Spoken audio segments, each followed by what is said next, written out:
Production and distribution of City Club forums on IdeaStream are made possible by the generous support of PNC and the Raskin Family Fund, with additional funding from Robert Conrad, Cleveland State University, the Chautauqua Institution, the Payne Fund, and the United Black Fund of Greater Cleveland, Incorporated.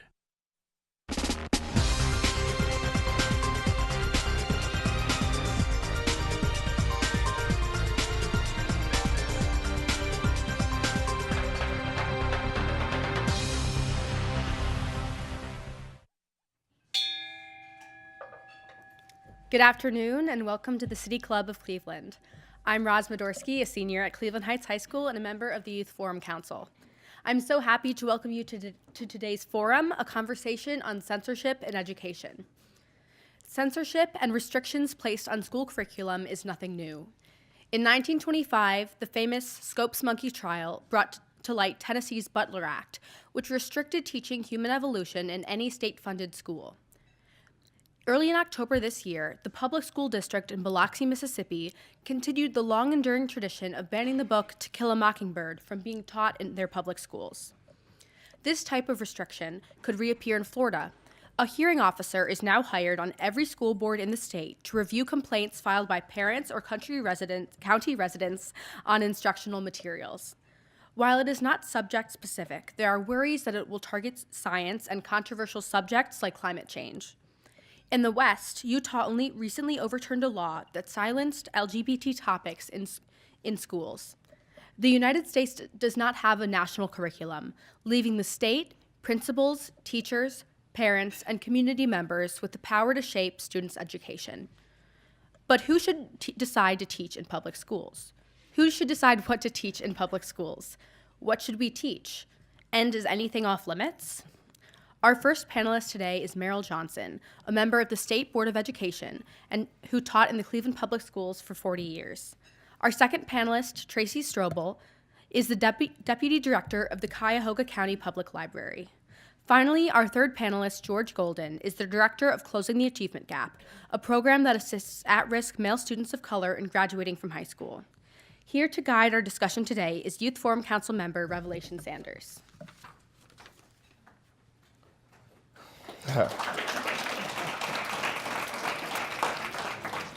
All right, I guess we should get started. So I would like to thank you guys for coming out today, being on our panel, and I would like to thank the audience.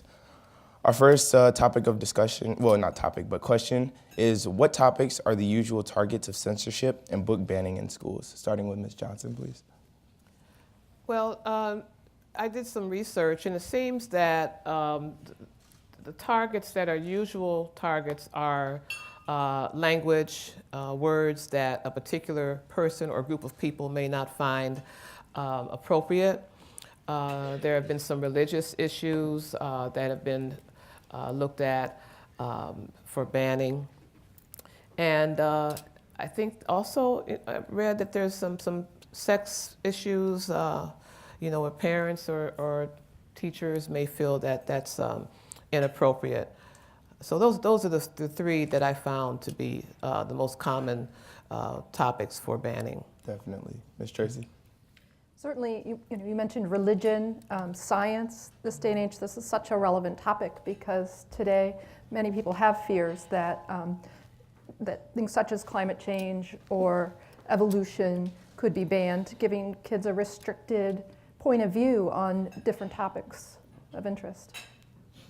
Do you have anything to add, George? And I say, probably most recently is the just violence, excessive violence and things of that nature should also be included in there. Definitely. To what degree does censorship violate the freedom of speech in schools? Mr. Golden. To what degree?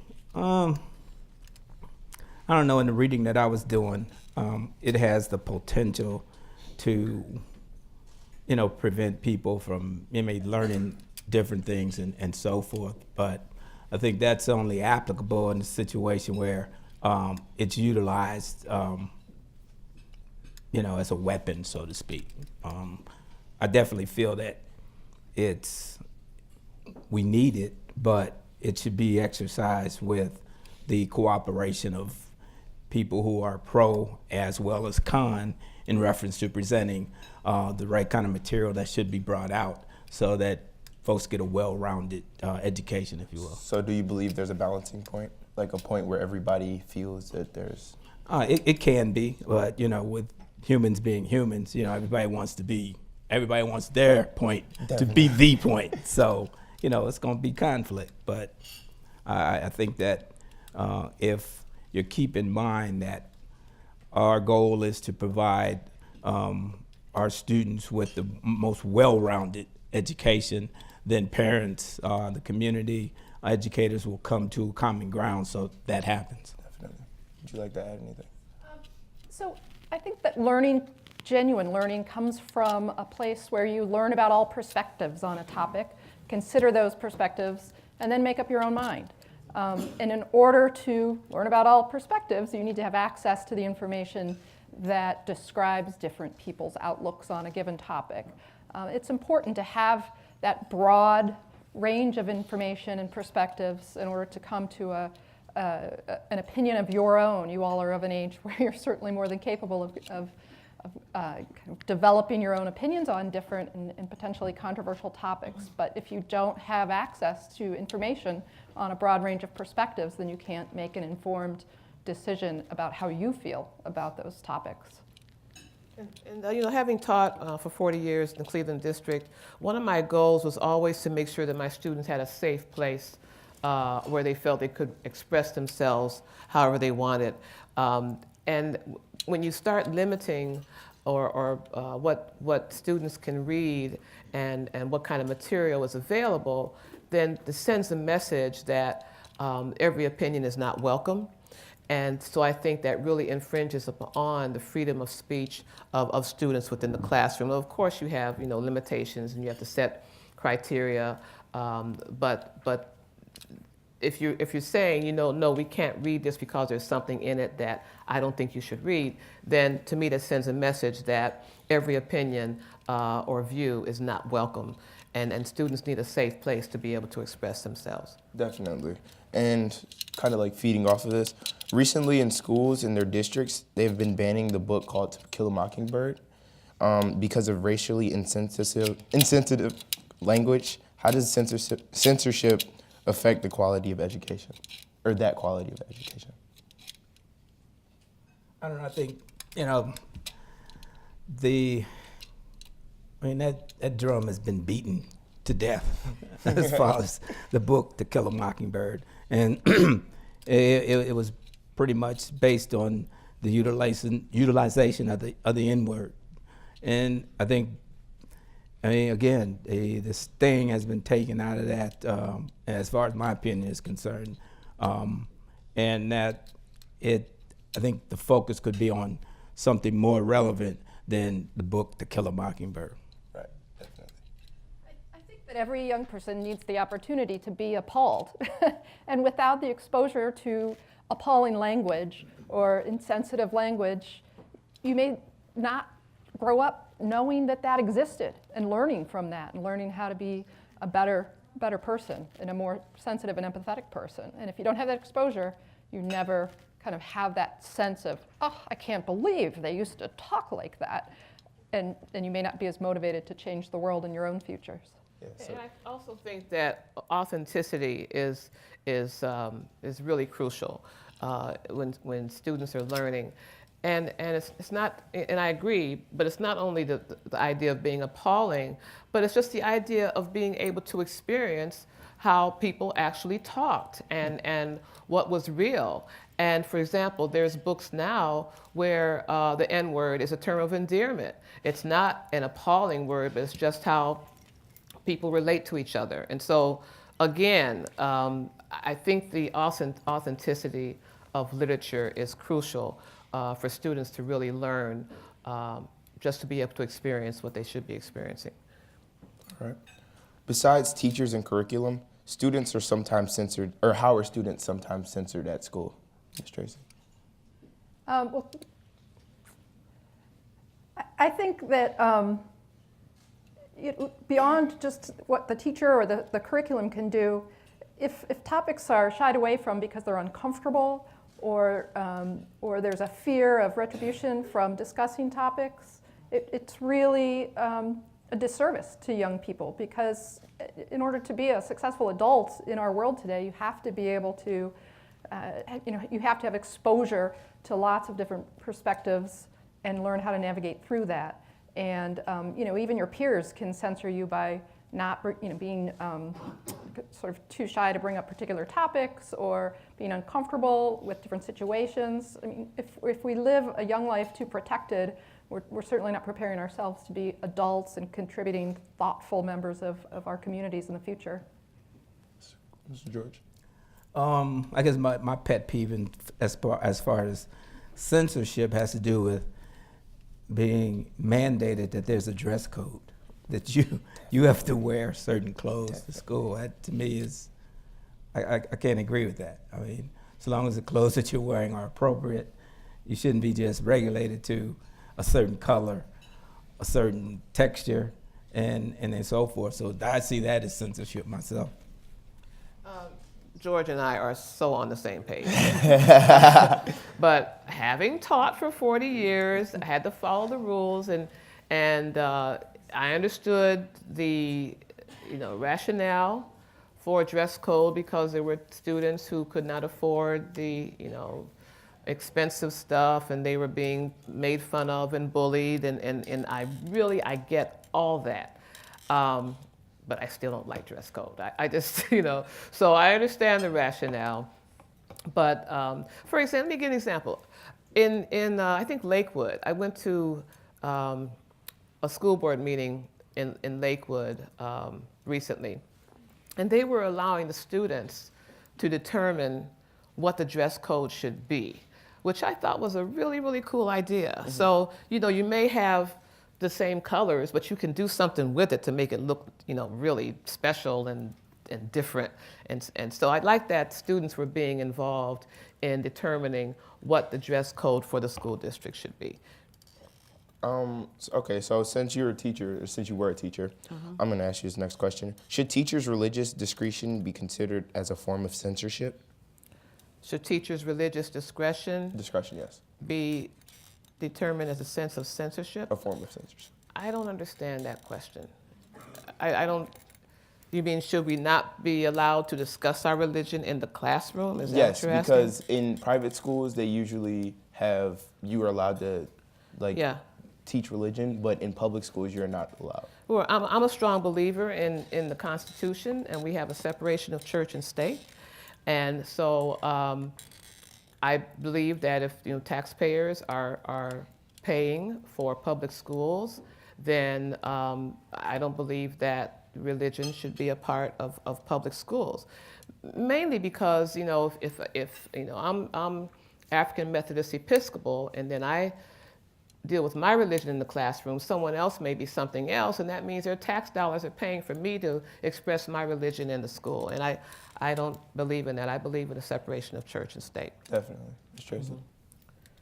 Well, coming from the library perspective, we try to provide an environment where everyone can learn everything. So that's a great alternative to teaching of religion in public schools, because public libraries can allow you to do self-exploration in religious topics of your choosing.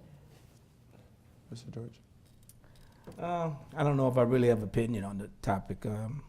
That's fine. I don't think it's really that important. All right.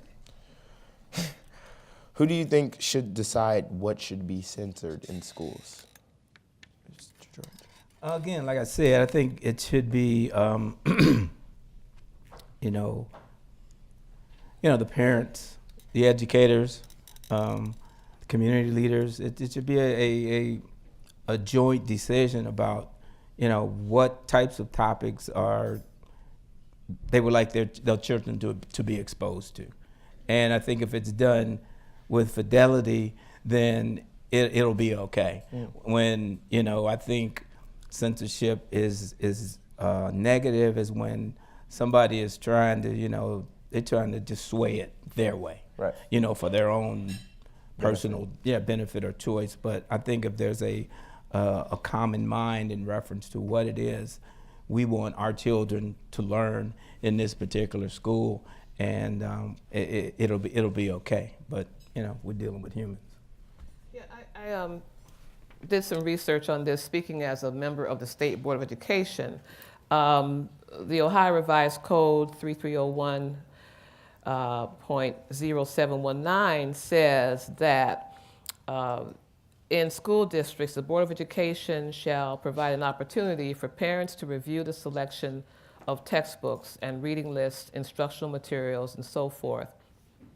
The board shall establish a parental advisory committee or another method for review. Notice it says, or another method for review as determined appropriate by the board to meet this requirement. I mention that because the Ohio Revised Code gives direction as to how it should be done. I just met recently, well, before I came to this meeting, I met with about 15 state superintendents from various school districts. And I asked them if they had had a problem with the book banning in their district. And the superintendent from Chardon said that there had been a problem, that some parents didn't like the choice of the book Nickel and Dimed as a summer reading book. And I read the book and I was like, what's wrong with that? And for those of you who may know, Nickel and Dimed is written by a lady who decided to go around and find out how folks were living on the minimum wage or less than minimum wage, and the kind of struggles that they experienced. And I think it was working at Walmart or something, I forget. But and so I asked him what was wrong with it, and he said, well, they didn't like some of the stories that she had to tell, and they didn't like some of the language. So I said, so what was your solution? And he said they put together a panel of parents and students, which I thought was fascinating, and that they would be able to look at whatever choices were being determined for summer reading. So I just thought that was a really good way that they decided to solve it, to put students on the team along with parents. Definitely. Mm-hmm. In a public library setting, we're big believers in the parents determining what their young people can read or not read. Frankly, the library is kind of like your crazy single aunt, who maybe school is more like your parent, and you have to do this, and your crazy single aunt takes you out and shows you the real world and real life. So that's the role we like to play. Kind of taking you maybe just a little bit over the edge and exposing you to a little bit more controversy and freedom, and allowing you to explore something that sort of that more tight-knit family and school environment doesn't expose you to. So you guys. Okay, moving on. When, if ever, is educational censorship justified or ethical? Mr. George.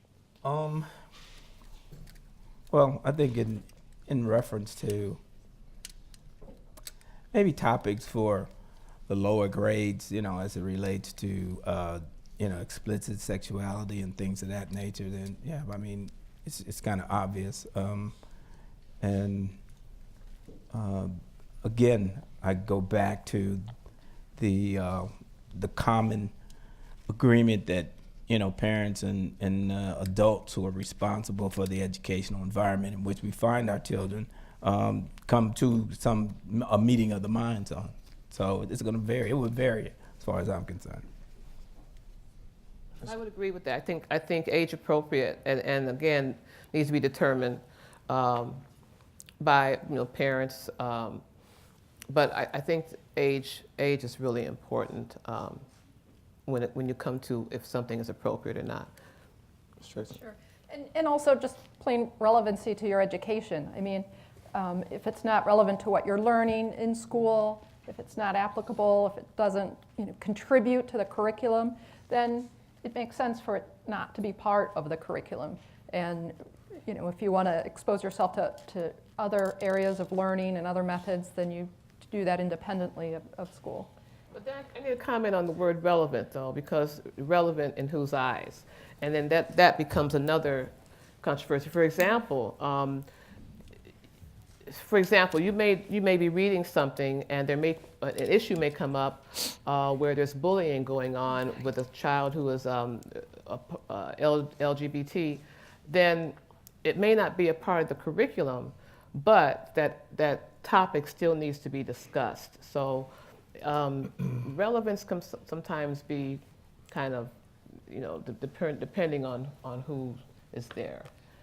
You know what I mean? So, being a state school board member, it's important to deal with the standards and to make sure the curriculum is following the standards. But sometimes, outside of the curriculum, there needs to be a topic where it has to be a learning moment, and you're saying, okay, wait a minute.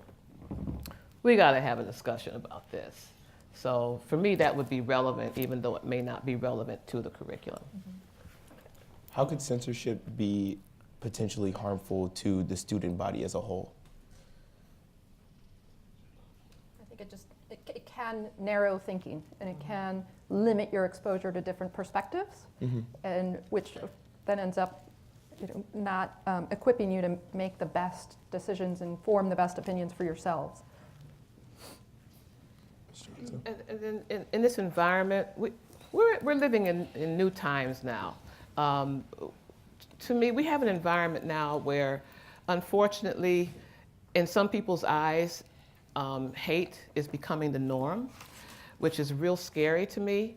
And so when you talk about censorship, it can affect an entire student body if there are students who may be considered different from other students but don't feel free to be themselves, or they're being bullied by other students because of this atmosphere of censorship where you don't really talk about things, or you don't really care about others who may be different. So in that case, I think censorship could really, really harm to use the term from the federal government, or school climate. School climate is really, really important for students to feel safe and supported, and it's okay to be themselves. Definitely. And also, I think it could serve to narrow the scope of creativity and methodology that teachers are allowed to use in their classroom in order to try and reach their students. Every student doesn't learn the same way, so teaching is a very difficult job. So you have to be quite a performer in order to reach your entire audience. So I could see censorship as being a real set of handcuffs as far as that's concerned. Okay. Yeah, because one of the most important things about teaching is feeling free to take risks, because it's almost like you don't always know what's going to work, but a teacher should feel free to take risks and try something different. And just agreeing with what George said, that it can limit, stifle creativity if there's a sense of censorship going on in the building. Okay. If students feel that they are being censored and they haven't learned everything that they feel they can learn, where would they go? Ms. Tracy? What do you guys think? The library. The crazy ants, right?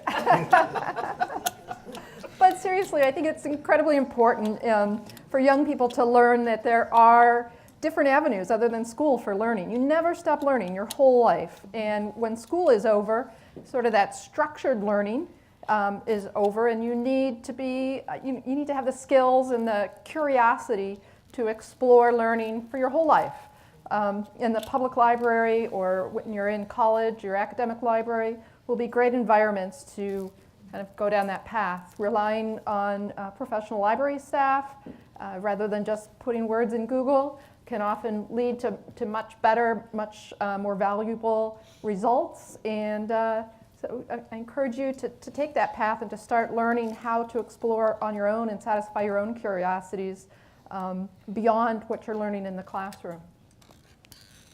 I'm glad you mentioned asking the library staff to help you, because there is so much stuff on the internet that is not real, not true, unreliable, or I'm not going to use the word, or sites that can't be trusted. I'll put it like that. And so it's really, really important before you look at something on the internet and just say, oh yeah, this is what's really happening, that library staff can help you with that.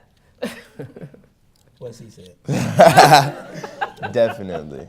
All right, we only have time for one more question. So our last question is going to be, what if you could change one thing in censorship, what would it be in the school system? for it not to exist. Wonderful. Anything, Ms. Tracy?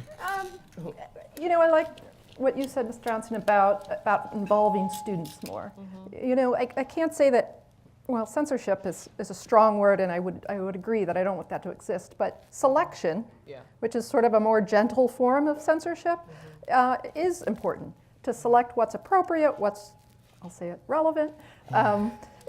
So to be more participatory and not just be kind of a top-down effort, but to be a community effort with all the stakeholders, including students, and to allow students to have a voice in determining what is and isn't appropriate or should or shouldn't be selected to be a part of a curriculum or a summer reading list or, you know, a tool for learning in school. To not be used as a weapon, but mainly as a resource.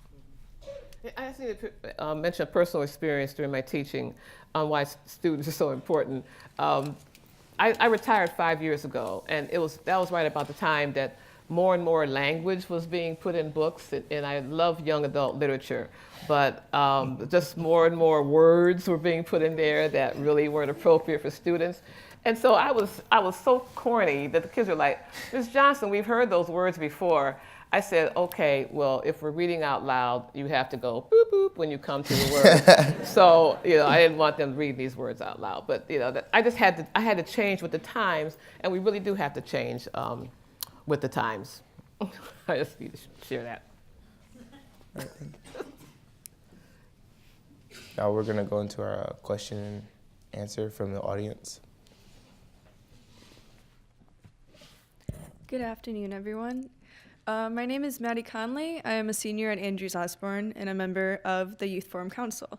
Today we are enjoying a Youth Forum panel discussing censorship in education, featuring Meryl Johnson, member of the State Board of Education, George Golden, Director of Closing the Achievement Gap of the Cleveland Metropolitan School District, and Tracy Strobel, Deputy Director of the Cuyahoga County Public Library. Our moderator today is Youth Forum Council member Revelation Sanders. We're about to begin the audience Q&A, as mentioned. We welcome questions from everyone, City Club members, guests, students, and those of you joining us via our webcast. We ask that your questions are brief, to the point, and actual questions. If you are joining us via webcast and would like to ask a question, tweet your question at City Club Youth, and we'll ask as time allows. Today's forum is also sponsored by AT&T, and we thank you for your support. Holding microphones today are Youth Council members Bishop Walton and Roz Modorsky. First question, please.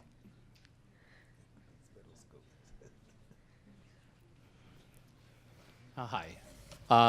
Do you think sometimes that censorship of reading material in school is rooted in a fundamental understanding of themes and ideas, and rather than like plots and characters? For example, the Hunger Games trilogy has been banned in numerous communities across the country because in the story, children kill children.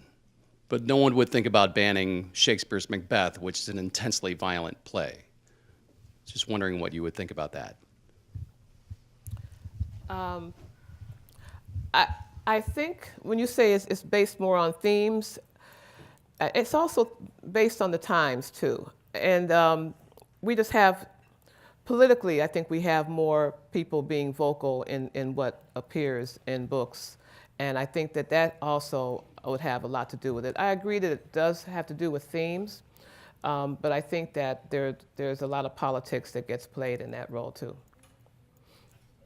And I think with the subject that you broached in reference to the killing of children and so forth, with what's going on in our society today, that's just one more, ugliness that we have to confront ourselves with as far as what's going on in our world today versus when they were reading Shakespeare.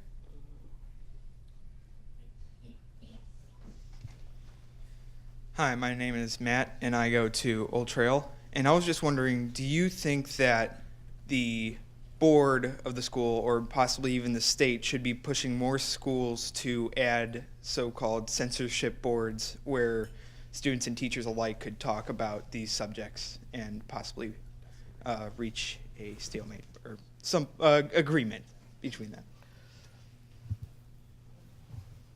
When you say censorship boards, you mean boards that are allowed to censor the curriculum and what's going on in the curriculum? Or something like something that can bring the students to an agreement on what should be and should not be censored. I would be in favor of, that kind of leadership in a particular district or building, if you will. If, there were people with enough courage to allow that kind of instrument to operate in their building or in their district. I mean, because we are, a democratic society, and so you got equal representation on that particular board in that building or in that district, and you appoint those individuals to make those decisions, and you ride with those decisions. So, I strongly support involving students, especially at the high school level, in or at least giving them the opportunity to state their case if they feel strongly that a particular book or topic should be a part of the school learning. Not only does it give them a voice in what they're learning and how they learn it, but it teaches them how to advocate for themselves and for their own opinions, which is an important skill later in life. And I also go along with Tracy on the terminology. I would like selection board as opposed to censorship board. I think that would just the connotation of it would be much more positive. Hi, my name is Anna Kismauser-Martinez. I'm a parent at Flow Homeschool Co-op.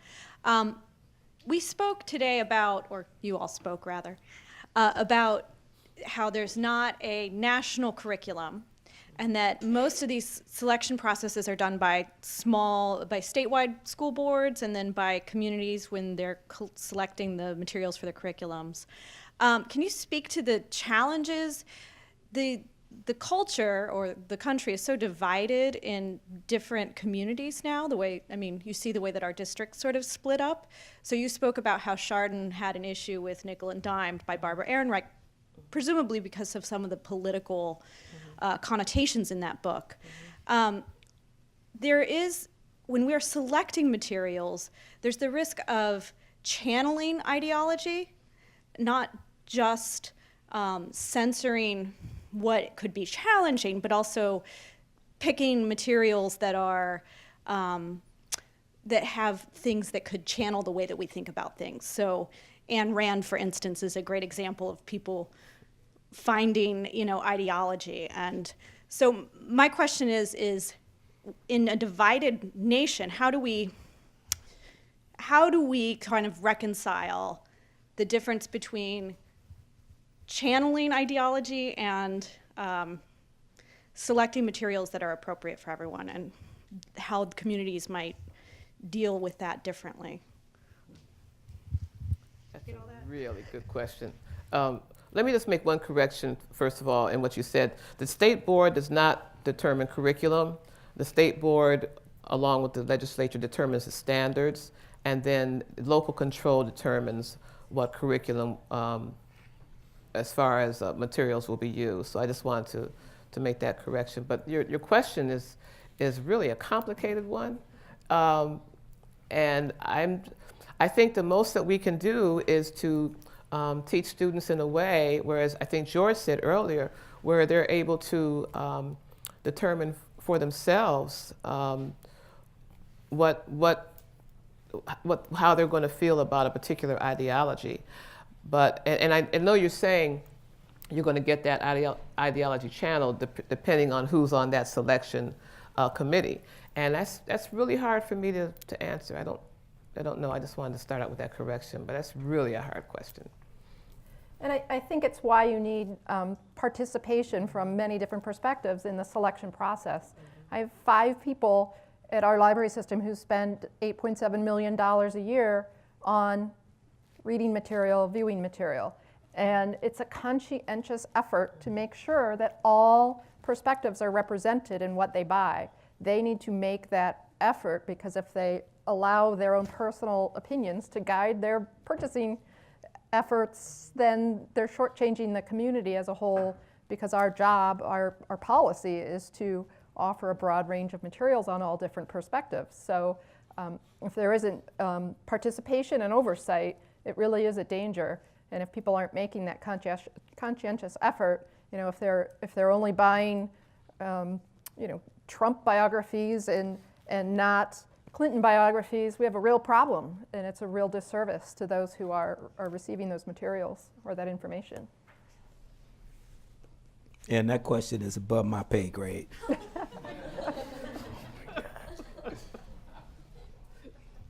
Hello, my name is Natalie Parsons. I'm a senior at Facing History New Tech High School. And my question for you guys is, this is a panel about banned books. And when it comes to banned books such as To Kill a Mockingbird, Hunger Games and things, do you believe that the books should be kept as is? Or do you think in extreme cases where things might be incredibly provocative with, say, violence or sexual scenes or things like that, that they should be, and I quote unquote, watered down, as in like the scenes are edited to perhaps remove those provocative things? Or do you think they should be kept as is to enforce the idea that these are things that happen in the real world? I'm going to let you.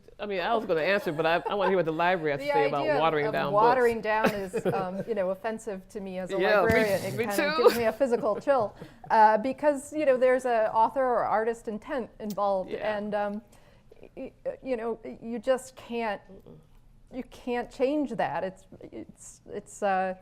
It's against everything I stand for as a librarian, and as Yeah. your bad aunt who's going to expose you to the fun side or the controversial side of life, you need to see it all. Now, I can say that because in the library, we don't serve as in loco parentes. In other words, we don't have a responsibility to sort of act parental when you're in the library or borrowing things from the library.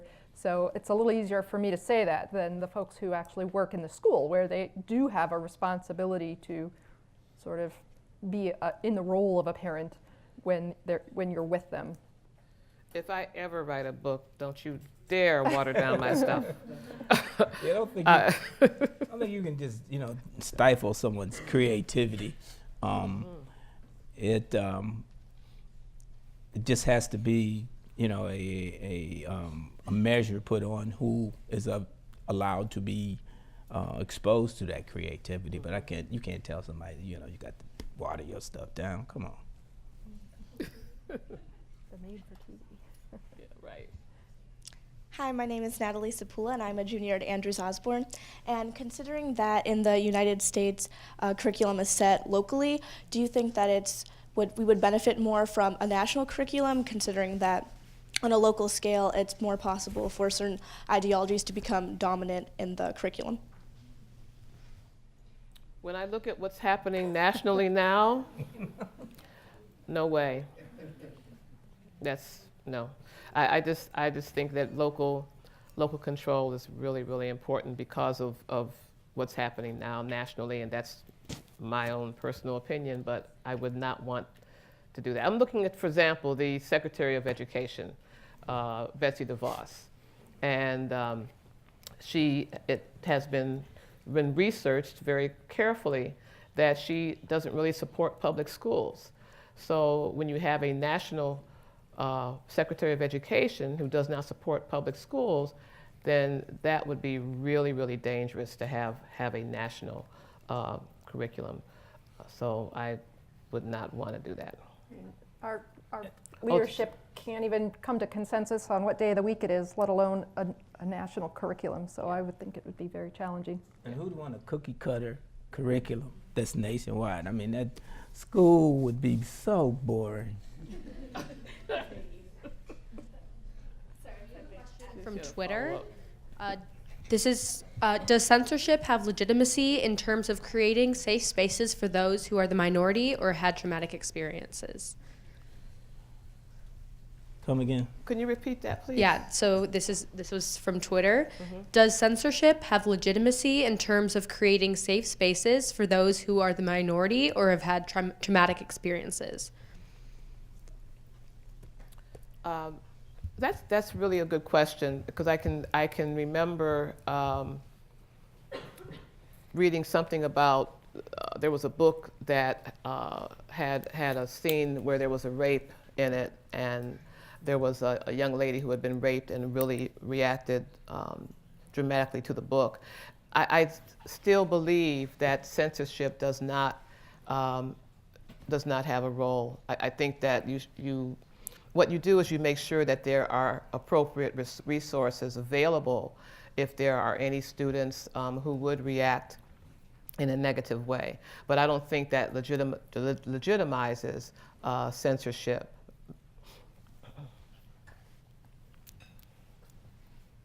Hi, my name's Isha, and I'm a senior at Hathaway Brown. I have a question about censorship regarding the internet. So because the internet is like so important for young people right now, do you think it creates some type of distrust if school systems aren't like showing students a certain type of people or certain parts of history, but then they go home and look it up and see that, wait, I never learned that at school? Does that create a sense of distrust between the two groups? I have an answer, but I've been talking a lot. I was trying to wait on the other two, but you know. I don't know. I think what it does is creates, I think, the individuals who would go and research that and then challenge the individual who left it out. You know, it creates that kind of environment that you want to have in a classroom environment. You know, well, I went in and I saw that we were leaving this out. Can you explain to me why that was left out? You know, and if you have a true educator, they're not going to take that as an affront. You know, they'll dialogue about it. It should create some conversation that everybody can learn from, and eventually get to the point, well, maybe that should be added. You know, and that was an oversight on my part. But it could create issues if somebody did not have the initiative and want to challenge their teacher as to why, or the principal or district as to why this was left out. But again, that goes back to a collaborative kind of environment that should be created, by parents and students, so that they do, get a well-rounded experience educationally in their district and their schools. I just want to make sure I was clear on the question. Were you saying that there are certain things that are not shown on the internet in school, but that students can go home and see the same thing? Was that what you were asking about? I think I meant like sometimes if, for example, like the book Huck Finn, there's a lot of versions of that book that just blocks out the N-word and instead they use the word boy. And a lot of schools actually do use that addition. So if those kids were like to go home and look up the book on their own and say that word was actually a different word, do you think that creates a distrust between the students and the teachers? And that's just one example, but like, any information, like really big events in history or something. Well, hopefully the students and the teacher have the kind of relationship where the students understand that the teacher is just trying to use good judgment in what is presented in the classroom, and that it doesn't create a distrust, because hopefully there's a trusting relationship in the first place, where the student will feel the teachers are just really looking out for us, as opposed to they're trying to hide something from us. I think it's healthy too. I mean, I don't know, I wouldn't use the word distrust, but that's a healthy level of questioning that, again, is something that's important as you're an adult, to not take everything as face value, or just sort of take all the spoon-fed information and assume that's all there is. To go in, look deeper, and then question it is an incredibly healthy thing, and really reflects maturity and a preparation for adulthood. Hi, my name is Gloria. I'm from Facing History and UTech. And my question is, do you think censorship, depending on region or state, can affect the way children and other members of the community communicate with each other? For example, when I was younger, a girl from Indiana transferred to our school in 7th grade, and she was taught that the Underground Railroad was a myth, and the Civil War was completely about political views and wasn't about race. So when we were learning about discrimination and segregation, she was very against it, and it caused a drift between her and other students. Do you think the amount of censorship depending on states, can cause that to happen more frequently? Yeah, I think that was an abuse of the practice, and like I said, we go back to the censorship being utilized in a positive way versus a negative way, and that's a good example of a negative way in which it was utilized.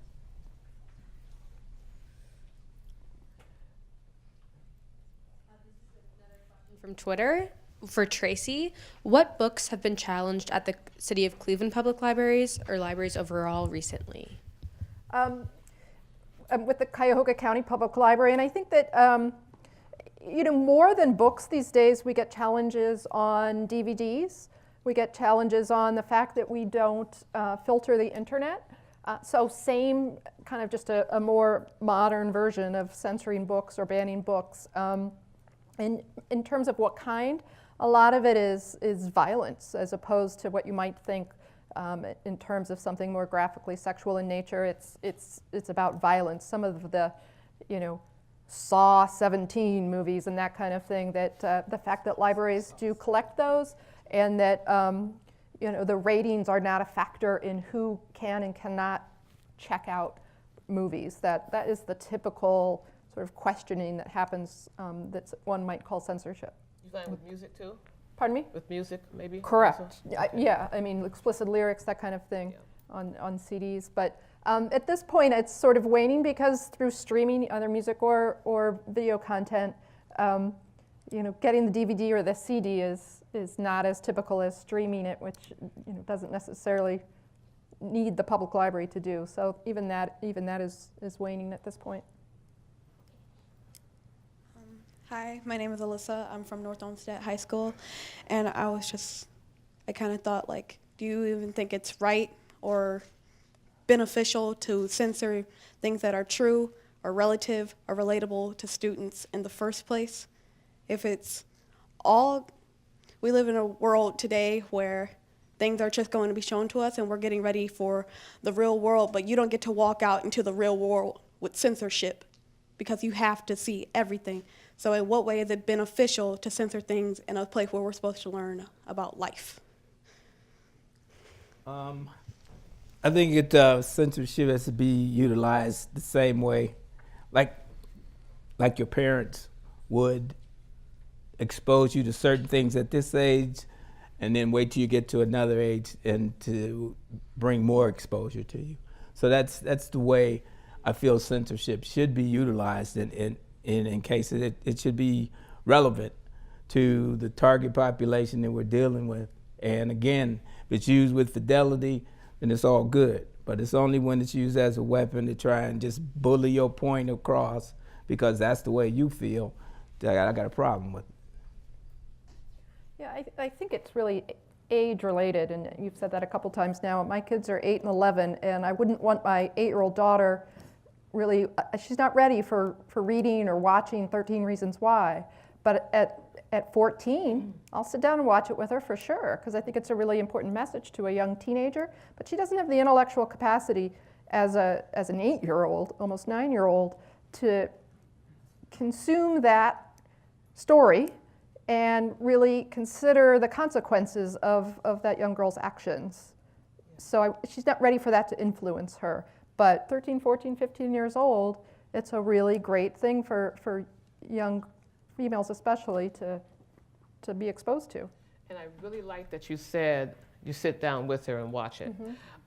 Because that's what's missing in so many situations where young people are just, they sit and watch something by themselves and there's really no debriefing conversation, and that is so important, not only at home, but also in schools. So it's really essential that conversations take place as these things are being watched, so that we can begin to filter our thoughts and discuss what we actually want to learn from the situation.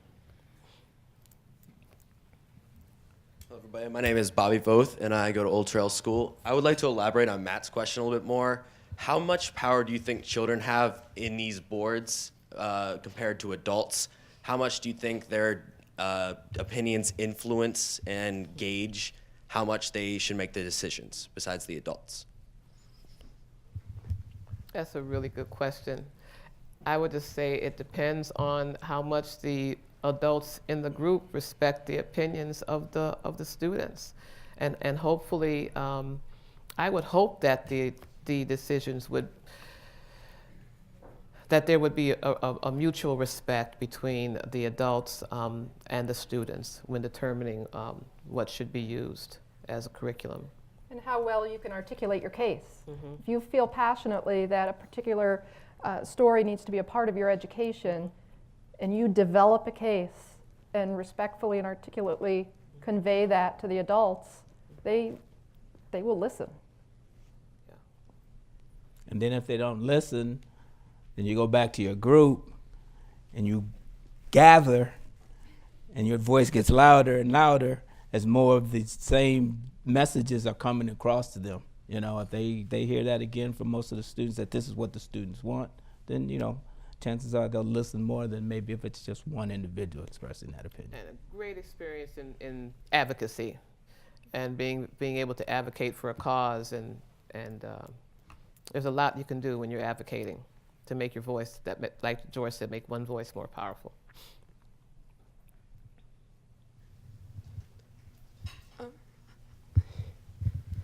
I'm Jax from Old Trail, and I was wondering, do you think censorship in the community overall can make members of the community feel left out, or like they aren't being represented?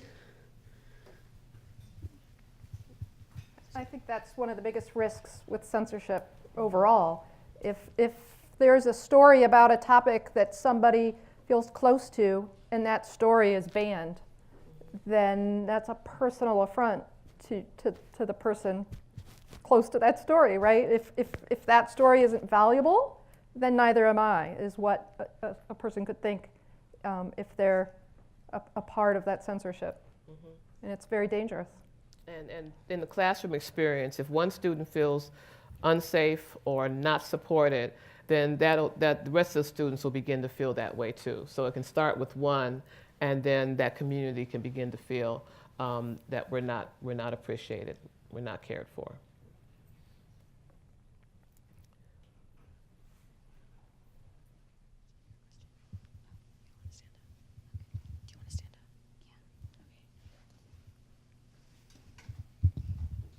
I'm Lily from Flow Homeschool Co-op, and my question is, my question is, like, you talked about like how like there's no like there's no like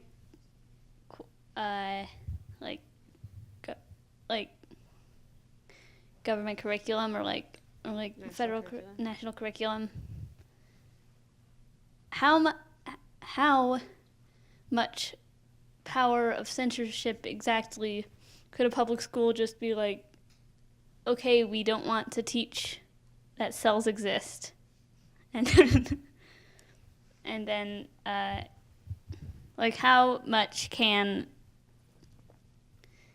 an individual thing decide to censor like a public school? How much power, I'm trying to understand your question. How much power does a school district have in censoring a particular curriculum, or what? Yeah, like. Well, Yeah. in the state of Ohio, there is local control, so that particular school district has the power to censor, as long as the main thing is that the standards are being adhered to. But as far as that, again, a group of parents, Ohio Revised Code says that a group of parents can determine if they want to censor a particular curriculum or not. And I There's hope always I'm that answering your handy-dandy question. First Amendment Yeah. that doesn't come into play and govern against really illogical censorship. Yeah. And young people still have the protection of the First Amendment. Mm-hmm. But of course, it would take someone to challenge it in the community, Mm-hmm. to challenge the decisions of the school board or the parent group. Hello, my name is Andrew Kolaski. I'm from North Olmsted High School. And my very broad question is, do you believe the censorship of experience is worse than the censorship of expression, or vice versa? Can you define what you mean by the censorship of experience versus the censorship of expression? The censorship of experience being reading a book versus actually writing your own piece of literature.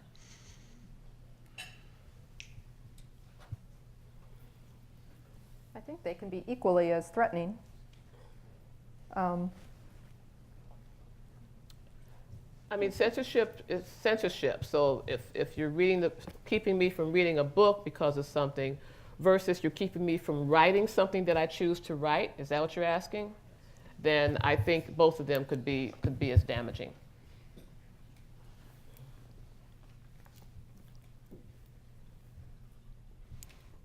Do we have any more questions?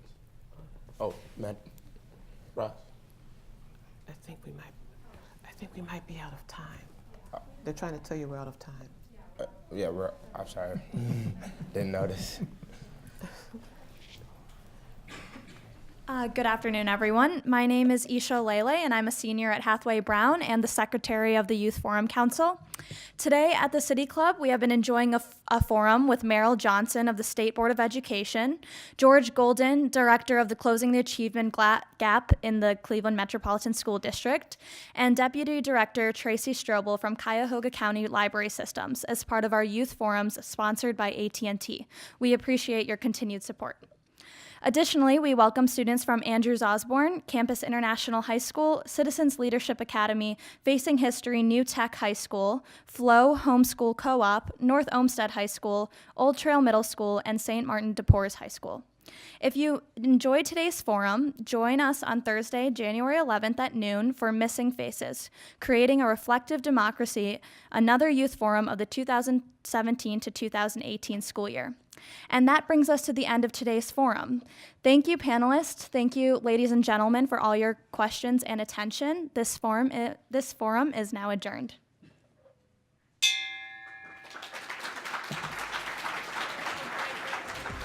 For information on upcoming speakers or for podcasts of the City Club, go to cityclub.org.